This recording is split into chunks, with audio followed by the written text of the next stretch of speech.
Hi, how are you? Good, I'm fine. We are so honored to have you here today. And so before we start our interview, please allow me to introduce you to our audiences. Today we have Mr. Mayansong from MAD Architects in this WAC live interview series. Mr. Mayansong was born in Beijing, China in 1975 and currently lives in Beijing. And he also works in LA in the USA. Yansong is the principal architect and founder of MAD Architects. And through his work, Ma is committed to creating a vision for the future city that is inspired by the spiritual and emotional needs of its residents. Over the past 16 years, Ma has gained worldwide attention in the architectural field for his international practices with a cultural consciousness. Your signature projects include Absolute Towers, Harbin Opera House, Hutong Bubbles, Chaoyang Park Plaza, Chuzhou Sports Park, and Yiwu Grand Theatre. In 2014, Ma was selected as a principal designer for the Lucas Museum of Narrative Art, which made him the first Chinese architect to design an overseas cultural landmark. Parallel to your design practice, you also explore the cultural values of cities and architecture through domestic and international solo exhibitions, publications, and artworks. Your recent exhibition include Mad X in Centre Pompidou in Paris in France in 2019, Tunnel of Light and Ichigo Tsumari Art Field Triennale in Japan in 2018. Ma's work are a part of numerous public collections such as M+ Museum in Hong Kong and Centre Pompidou in Paris. In 2006, Ma was awarded the Young Architects Award by the Architectural League of New York. In 2008, he was selected as one of the 20 most influential young architects by Icon magazine. Fast Company named him one of the 10 most creative people in architecture in 2009 and one of the 100 most creative people in business in 2014. In 2010, he received the RIBA International Fellowship, and in 2014, he was awarded the Young Global Leaders by the World Economic Forum. Ma holds a bachelor's degree from Beijing Institute of Civil Engineering and Architecture and holds a master's degree in architecture from Yale University. He has been an adjunct professor at Beijing University of Civil Engineering and Architecture, Tsinghua University, and the University of Southern California. Welcome again, and we are very honored to have you. Through this live interview, we hope to gain a better understanding into your work, your design philosophy, and of course, a discussion of your new book, Mad Rhapsody. And today, one of the lucky audience watching the live talk today will stand a chance to win a copy of the book. It is very beautiful. I have it here. And to enter, you will need to send this code, capital WACMAD and capital R, and the rest of the word Rhapsody in small capital letters to our Instagram account with your name as a direct message during this talk. So let's dive into the interview. What are some of the qualities of Mad architecture and what are your designs often responding to? Hi, first of all, I want to say hello to everyone.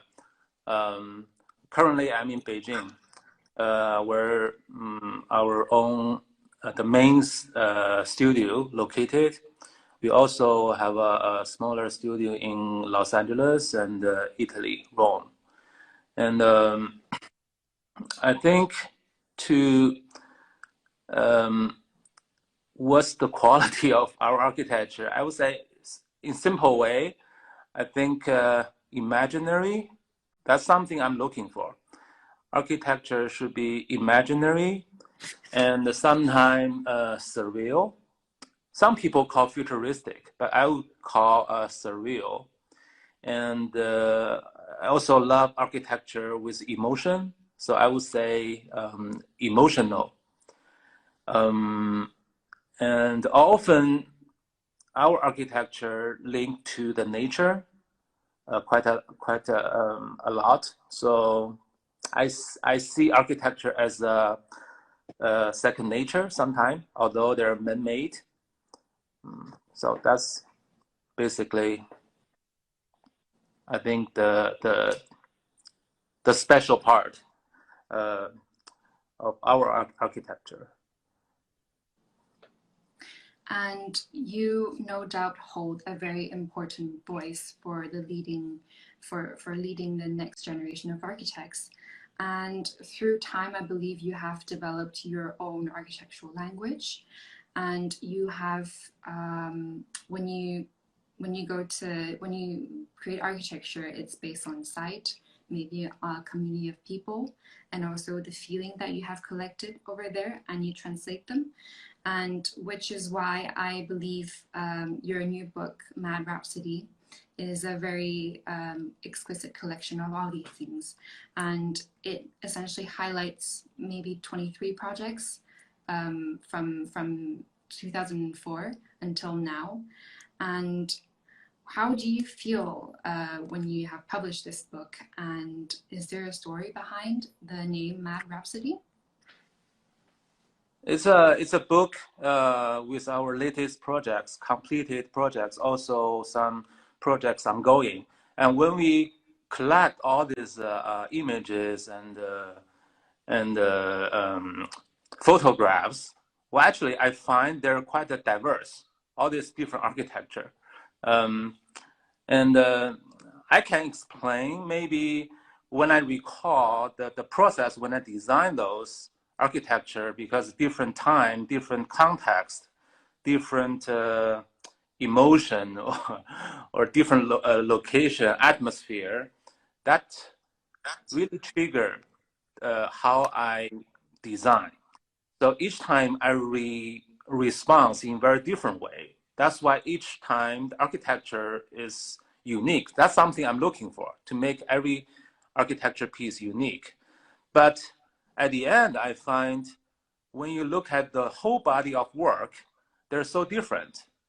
And unlike many other architects, you often recognize architects with a style. So when you see certain language or architecture material or architecture shape, you recognize that's one architect. So the style is become more like a trademarks of a certain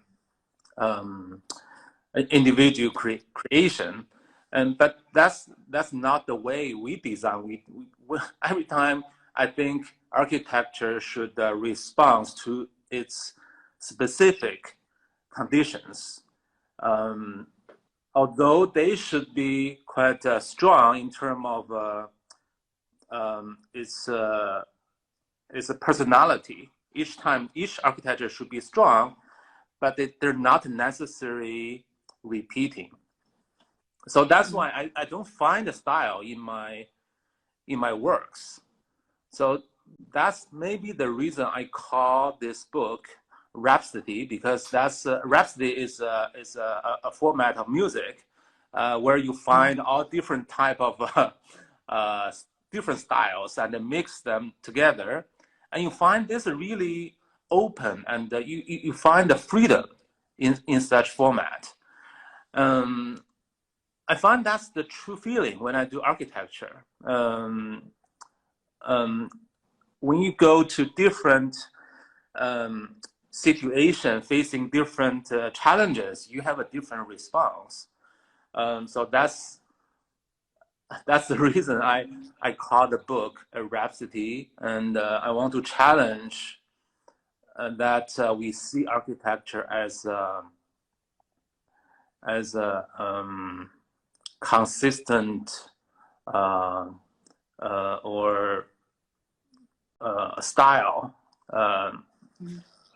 I would rather consider architects should use open tools to responding to different challenges each time. Mm-hmm. Mm-hmm. And I believe this book is not only a rhapsody of architecture, but perhaps also a rhapsody of life as you go through different life stages. And it's also interchangeable, and you kind of progress from the past to the forward, and maybe sometimes you're in the future and you have to look back to the past in order to draw inspiration.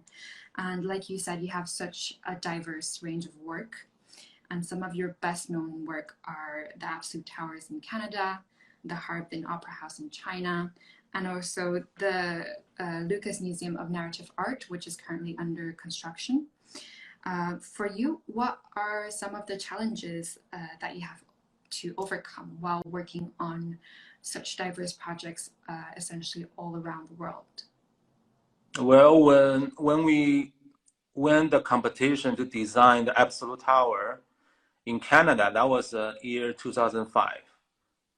That's the like 1 year or 2 year after we started this studio. We were very young, and you know, any opportunity would be the best opportunity.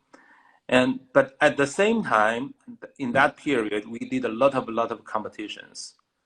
I think I didn't expect this competition to be the winning one, because I think at that moment we just want to express and challenges and you know, the critical critics to architecture issues. So that's basically more like a self-expression at the very beginning. But luckily we got selected and we built that project. And we became the first Chinese architect to win such project overseas, because at that moment, there are a lot of international architects come to China, and there's none of us going to other country.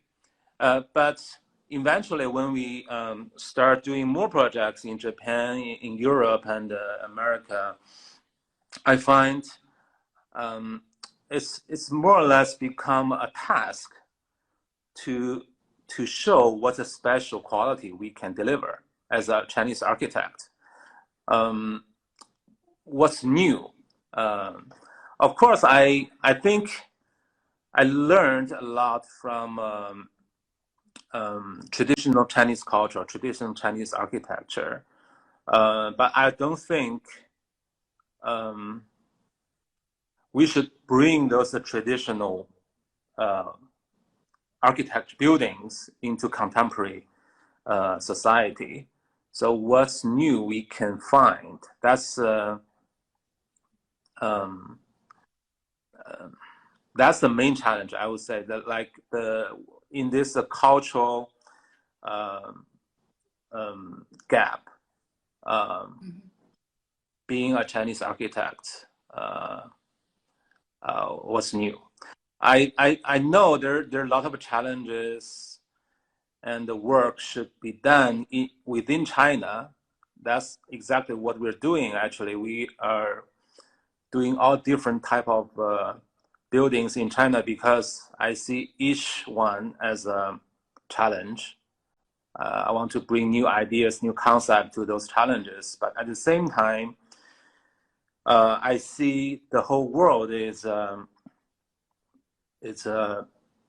very interested in like what the Eastern culture. So that make me curious what's in my knowledge, and what's new I can discover from our own culture. So I would say that the practice overseas, globally, for me, is not just business. It's more like cultural exchange, or I'm looking for another mirror to discover ourselves. So that's basically the reason we're doing projects globally. And like you mentioned, there's a couple projects like Lucas Museum in Los Angeles is under construction. Hopefully we can complete the project, open the museum next year.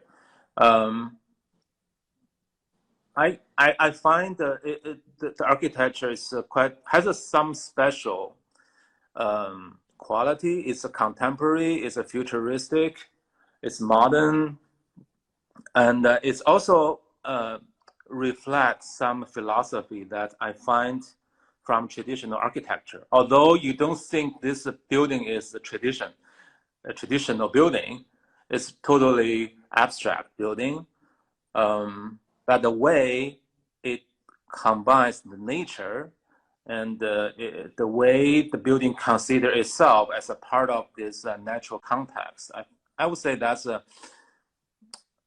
something I'm quite familiar from traditional Chinese buildings. Mm-hmm. And the Absolute Towers in Canada, it was conceived very early on in your career, and I really like how it kind of breaks away from the rectangles and the very modernist American style skyscraper, and kind of embrace the fluidity and the organic nature that people really seek to connect with nature. So I think that is something that we should all seek when we're designing or building architecture.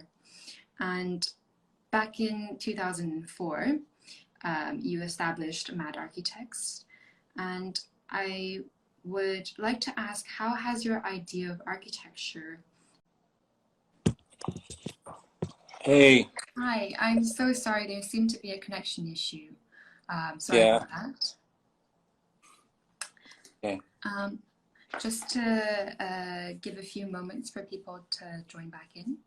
Okay. We left at the question on since establishing Mad Architects in 2004, how has your idea of architecture changed or progressed, and what roles do you hope your design play to contribute to inspire communities? Okay.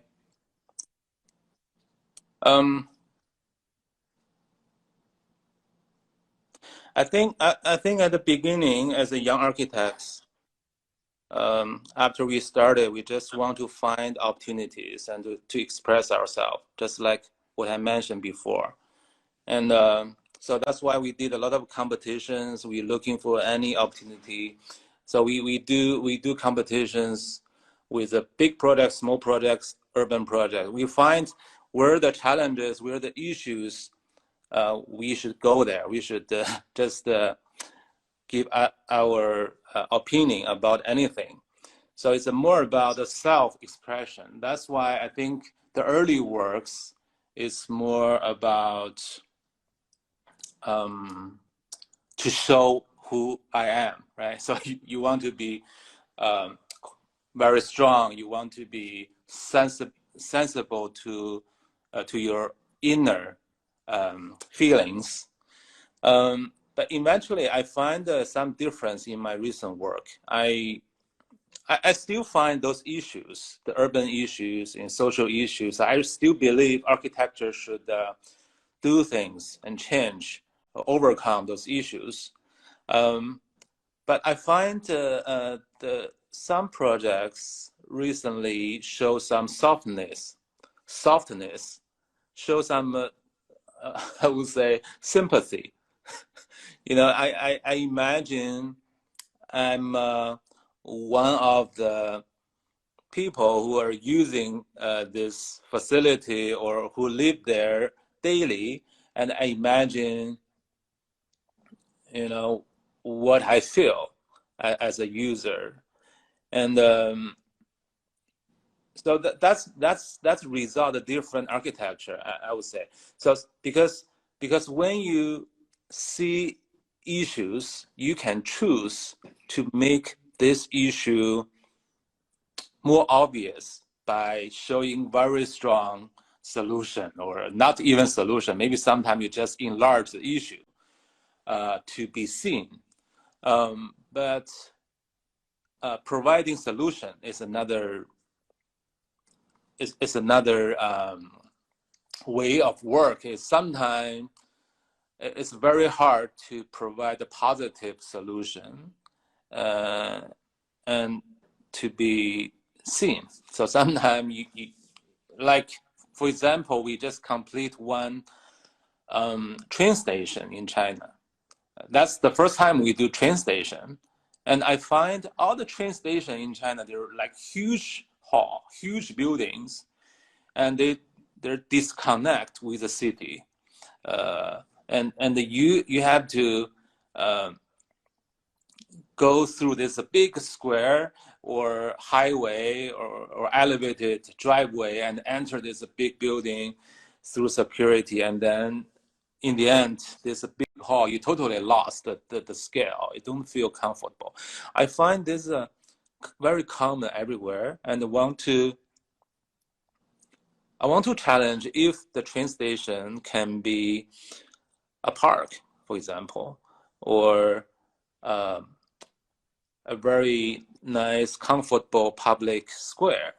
So that's the driven force. We want to design this new train station as we call this train station in forest. We make all these facilities underground, and then we keep the green park on the ground and make the building really low.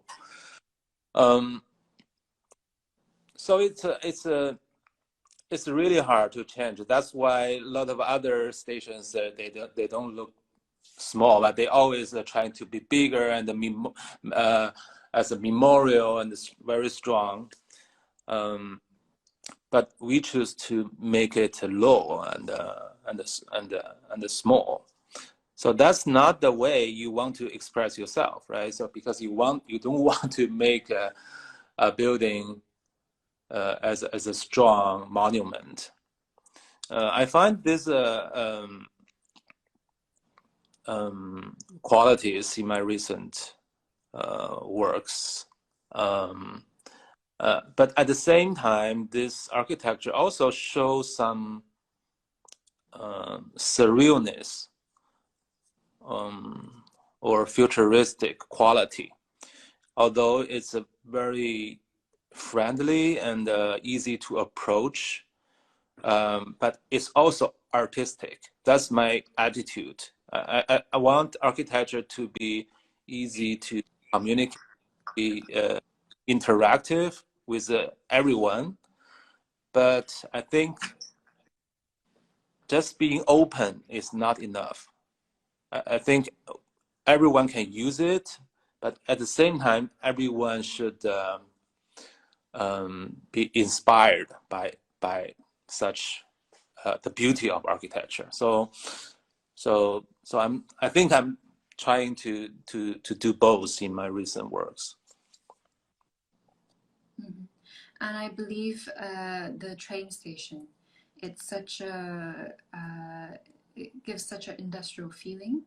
And although normal train stations, they solve the kind of material problems, however, it lacks so much spirit and the philosophy that you have to integrate nature to create harmony between people and green spaces and public spaces is a really honorable one.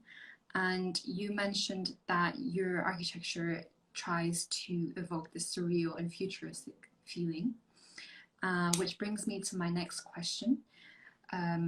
What do you hope to achieve in the future?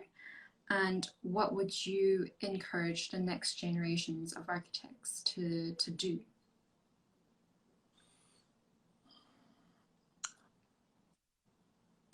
You know, I like buildings that can move people. Like, you know, when you go to such a space, you find the space timeless, and this emotion were created by architects can deliver to many people later in the future. So some people in the future probably don't know architects and don't know your cultural belief or your values, but when they can feel things in your building or architecture, I want to do something like that. That's I don't know. That's I still see it's quite a high level for architects to achieve.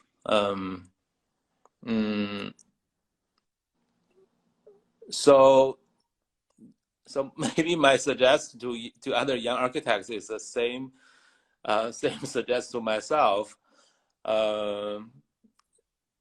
be sensitive to your inner heart.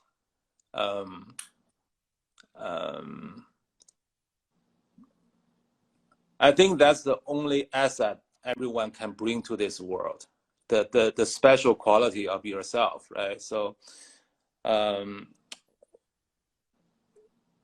I truly, I don't believe, I mean, the architecture change over time. And we sometimes we think, when we look at the architecture history, we think, oh, this is a classic building, classic time, modern architecture, modern time.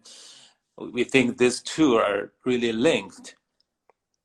But I also find some architects, they bring their really personal inspirations or findings or discoveries to the world, really personal, and they're too personal to be associated with that time. And but later on, when we look back, those sparking points become the real history. So I think architecture is really interesting because there's a lot of human emotions involving in this. As a users, as a society, also as a creators, architects. So I think that's the humanity, or the human emotions from everybody should become the core value of architecture. And that's why the architecture, we love architecture because it's so diverse, so different, and shows so many different emotions from different people. So that's my that's my suggestions to younger architects. We also have a couple of additional questions from our audiences. Related to that question is, what do you think is better for young architects, working in companies or starting own work? I worked a short period in other office, but also I did the internship when I was a student in summer. In summer holidays, I did 2 internships, and then after graduation, I started working in one company, and then I started my studio right after, like 1 year later. So I think you can start anytime when you're ready, but eventually it's you have to trust your own feelings. Mm-hmm. And I think back in 2004 in China, there weren't that many established Chinese architects. And one of the other questions is, which project do you consider to be most important work of your career, and why?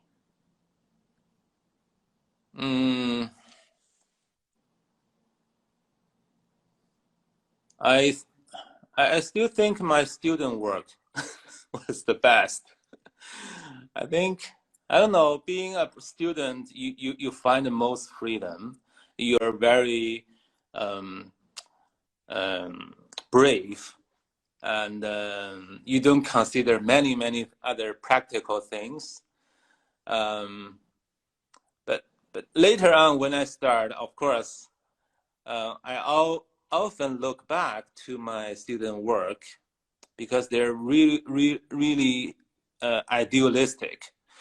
I often want to bring this idealistic feeling to reality.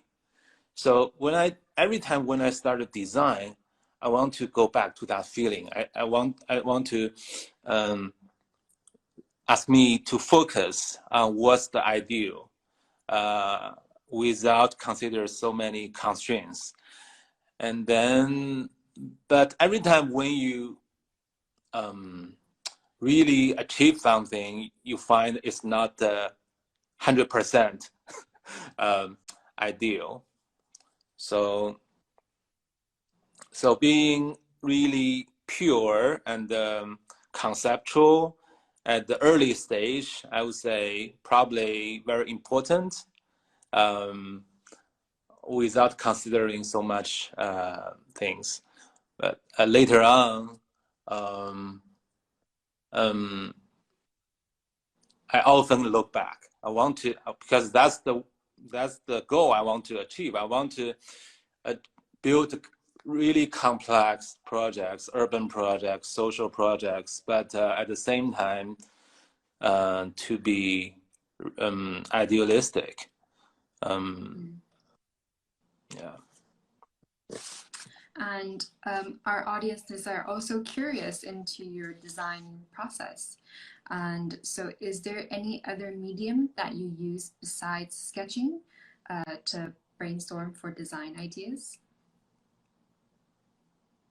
Talking and sketching on my phone and hand sketch on paper.